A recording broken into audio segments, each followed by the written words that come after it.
Hi, it's Mark Serwotka, the General Secretary of PCS, bringing you the latest weekly update on what your union's been doing on your behalf, both in dealing with the coronavirus pandemic, but also on issues related to your pay and your pensions and other terms and conditions.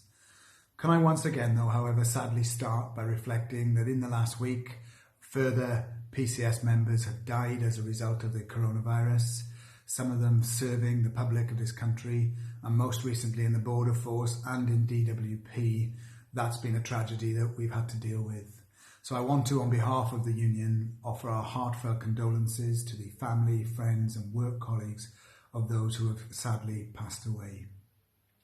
Now, last week when I did this update, I left you with saying there were two stories and issues that were still unsolved. One of them was in the HMRC, where we had sadly seen the death of a member in Salford, and the other one was in the passport offices, where management in the passport offices had told staff that this week they would be required to report for work, and they were going to reopen offices in Belfast and Newport that had previously been closed. Well, I'm pleased to say we've made progress on both of those issues.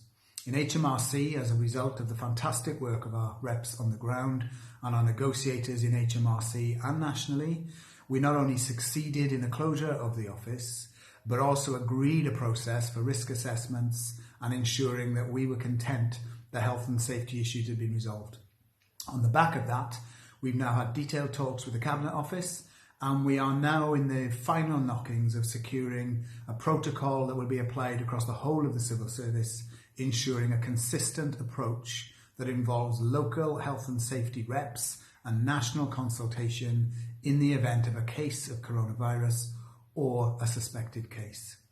On the passport offices, having been told that the passport offices would reopen and hundreds of our members would be required to return to work this week, our negotiators in the Home Office, backed up by the National Union and including at one point a threat that we may need to take legal action, secured a really important breakthrough.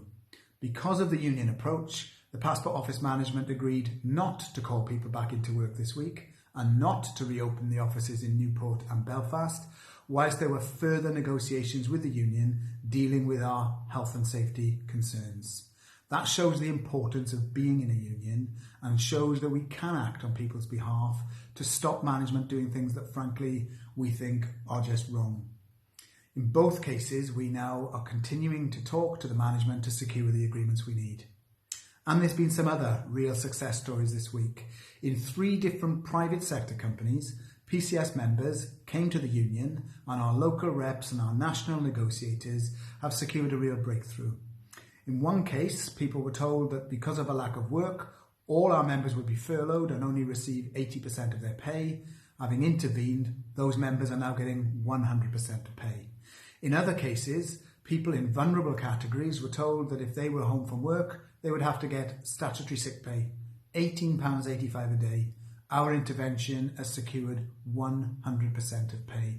And in another case, members were told because of a lack of work, they would be put on standby, would be called in only if work was available and may not be paid.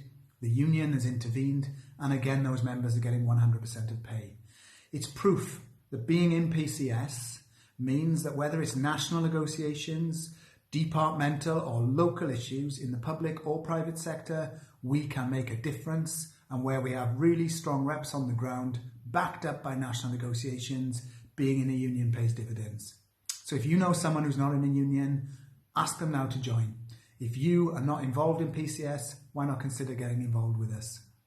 Now that leads me to what's coming up now in the next week or so. Well, firstly, let me tell you that the new coronavirus unit that we've established has already proved very beneficial. Thousands of members have accessed our knowledge data and hundreds of members have sent in queries, which we are dealing with as we speak.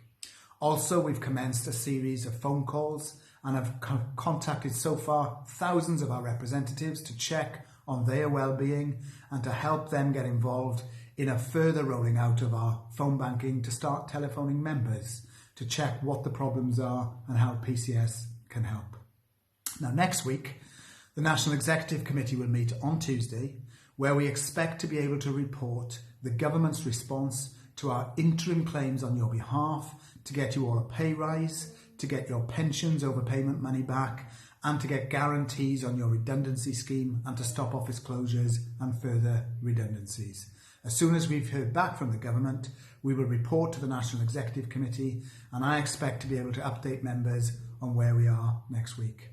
So in finishing, wherever you work, if you've got a problem, contact our coronavirus line or get in touch with your local rep. We will do what we can to help.